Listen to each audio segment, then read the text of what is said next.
যে মালিকের ঘরে ক্ষয়ক্ষতি হয়েছে আমরা এখন একটু আছে এগুলোর মাল কিছু নিছুন গিয়ে অন্য বাসা জি না সিটি কর্পোরেশনে কেউ আমরা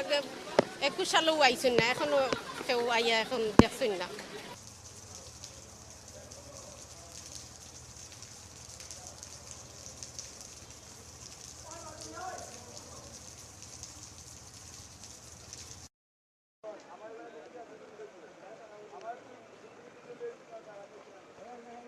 বাসার মাঝে থাকতে পারতাছি না বাসার মাঝে আডু পানি খাওয়া খাদ্য খাইতে পারতাছি না রান্না বাড়া করতে পারতাছে না সমস্যা ব্যবসার দোকানপাট বন্ধ হয়ে যেতেছে বুঝছেন